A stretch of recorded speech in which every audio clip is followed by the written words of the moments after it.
Nunca na história da humanidade tivemos adolescentes tão conectados, mas ao mesmo tempo tão inseguros. O mais preocupante é que isso não acontece por acaso. Existe um contexto por trás disso, e ele passa exatamente pelas redes sociais. Este vídeo será o primeiro de uma série de 5 vídeos onde eu vou falar com você sobre redes sociais e cyberbullying na adolescência. Eu sou Anderson Oliveira, professor, psicopedagogo e ajudo pessoas adultas a compreender melhor os adolescentes de hoje, para construir relações mais saudáveis e eficazes. E eu te convido a ficar comigo aqui até o final desse vídeo, porque talvez você entenda uma dor real do adolescente que você ama, mas que pode estar sendo ignorada nesse exato momento, inclusive pelas pessoas que não deveriam ignorar. Se você é pai, mãe, professor, professora, líder de adolescente ou alguém que convive com um adolescente, você precisa definitivamente entender isso que eu vou te falar aqui agora. A temática das redes sociais e cyberbullying ganhou muita força recentemente, precisamente no ano passado, quando foi abordada na série Adolescência de uma maneira bem assustadora e contundente. Muita gente, naquela ocasião, ficou assustada, mas o que para muitos parecia ficção, para mim era e é a mais pura realidade. Porque, como professor, eu convivo diariamente com cerca de 350 adolescentes, 9 horas por dia, 5 dias na semana. Alguns alunos convivem mais na escola com professores que com a própria família em casa. E isso já seria um motivo para você ver esse vídeo aqui até o final, sabe? Tem uma coisa que me chama muita atenção. Muita gente ainda ignora as dores reais do adolescente. Nas minhas aulas, sempre que posso abordar esse tema em questão, eu costumo fazer uma pergunta para eles. E a pergunta que eu faço é a seguinte: qual a pior dor que existe? São muitas as respostas que os adolescentes dizem, tenho certeza que você ficaria chocado com algumas delas. E quando eu encerro a aula, eu encerro dizendo que a pior dor que existe é a minha dor. Algo só me incomoda quando dói em mim. E nesse momento, algo muda. Eles começam a refletir sobre empatia, sobre não julgar, sobre entender que todo mundo carrega marcas. Não importa a cor da sua marca, importa é que todo mundo tem.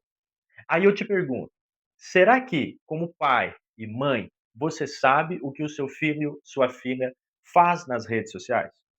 Como professor, você percebe o quanto isso impacta o comportamento desse adolescente dentro da sua sala de aula?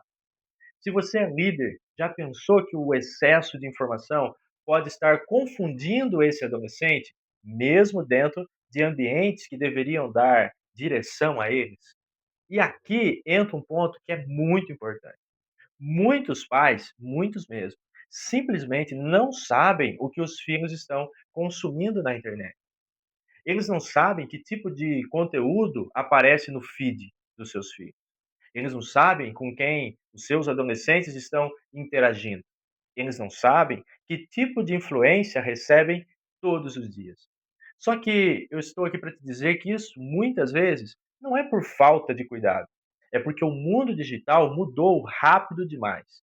Hoje, um adolescente pode estar dentro do seu quarto e aparentemente estar inseguro, mas exposto a conteúdos que a família nem imagina.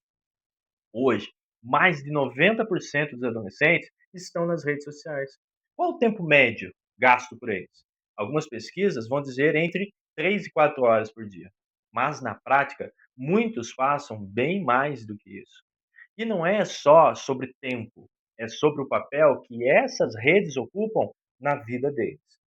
Porque as redes sociais não são só entretenimento, embora seja gostoso estar ali, acessar e ver algumas coisas, mas elas acabam se tornando lugar de amizade, de pertencimento, de identidade e de validação.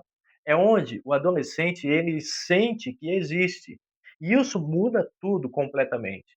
Hoje, esse mundo acontece dentro de aplicativos como TikTok, Instagram, o Discord, Snapchat, entre outros que você talvez nem saiba que existem. O TikTok, por exemplo, ele apresenta vídeos curtos que prendem a atenção por horas. mas também ele expõe o adolescente a tendências, influências, a conteúdos que nem sempre são saudáveis. E muitos pais nem sabem que no TikTok existe muito mais do que apenas dancinha e comédia. Existem comunidades inteiras dedicadas a desafios arriscados que podem colocar a integridade do seu filho em risco, conteúdos inadequados para a idade, tendências que incentivam comportamentos prejudiciais, grupos que reforçam padrões que são pouco saudáveis de corpo, de alimentação, discursos de ódio e influência negativa, e além de influenciadores que promovem produtos ou ideias que são questionáveis. E o algoritmo, ele é assim tão poderoso que quando o adolescente começa a consumir determinado tipo de conteúdo, ele passa a receber cada vez mais daquele assunto que ele está consumindo. Já o Instagram é um lugar onde eles estão construindo a própria imagem, mas também lidam com comparação constante, pressão estética e interações que muitas vezes não aparecem para os adultos. Muitos pais não percebem que dentro do Instagram existem dinâmicas muito mais profundas. Pressão constante por aparência e aceitação. Conversas privadas que fogem completamente do olhar dos adultos, conteúdos que incentivam comparação excessiva e contas alternativas onde o adolescente mostra uma versão diferente daquela que ele realmente é. As interações com pessoas que nem sempre são quem dizem ser. E muitas vezes o que aparece para os pais não é o mesmo perfil que o adolescente realmente vive ou mostra dentro da plataforma para seus amigos e para outras pessoas. Já no Discord, eles participam de comunidades, conversas, grupos, mas que também podem envolver ambientes sem supervisão e contato com pessoas desconhecidas. Mas é dentro dessas comunidades que também podem acontecer situações muito delicadas. As conversas sem supervisão, a exposição a conteúdos inadequados, a influência de grupos com pensamentos extremos ou contrários dos seus valores familiares, interações com desconhecidos. E como são ambientes fechados, muitos pais simplesmente não têm acesso ao que acontece ali. Já o Snapchat, ele é conhecido por mensagens que desaparecem. E isso cria nos adolescentes uma sensação de que tudo é seguro, mas não é bem assim, porque conteúdos podem ser registrados e compartilhados fora também daquele ambiente. Além disso, existem recursos como localização que podem expor mais ou muito mais do que o adolescente imagina. Além do funcionamento das plataformas, existe um outro ponto que muitos adultos ainda não enxergam ou não percebem: o tipo de conteúdo que o adolescente pode encontrar. Sem perceber, ele pode ser exposto a ideias extremas ou distorcidas, padrões irreais de vida, de corpo, comportamento, incentivos a comportamentos prejudiciais, conteúdos que afetam diretamente a saúde emocional, interações com pessoas mal intencionadas, e muitas vezes isso não acontece de uma forma direta. Ela começa com algo que aparentemente é inofensivo, mas aos poucos o algoritmo ele vai aprofundando esse conteúdo. E quando a família percebe, o impacto já está acontecendo. O que todos esses e outros aplicativos têm em comum? Eles foram feitos para prender a atenção. Isso não é por acaso, existe toda uma lógica, uma engenharia por trás disso. Elas são pensadas para manter o usuário o maior tempo possível na tela. A rolagem infinita, os vídeos são curtos, as recompensas rápidas. Tudo isso estimula o cérebro o tempo todo. E aqui entra um ponto fundamental. Não é só o que o adolescente gosta do celular. O que acontece ali é uma sensação constante de prazer. Cada vídeo, cada curtida, cada notificação gera uma pequena recompensa no cérebro. E essa recompensa, ela tem um nome. E acertou se você respondeu dopamina. A dopamina é uma substância ligada ao prazer, à recompensa. Quanto mais isso acontece, mais o cérebro quer repetir. E tem mais um detalhe importante. O cérebro, ele começa a se acostumar com esse nível de estímulo.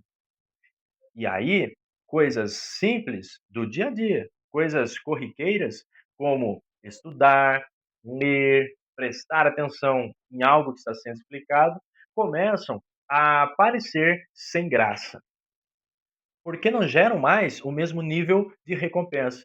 Agora, pensa comigo, o cérebro do adolescente ainda está em formação, principalmente nas áreas de controle e decisão. Ou seja, ele sente esse prazer de forma mais intensa, só que ele tem mais dificuldade para parar.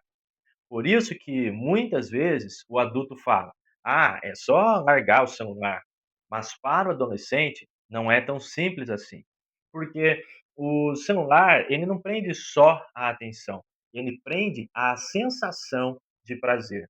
Além do prazer, tem outro ponto ainda mais profundo.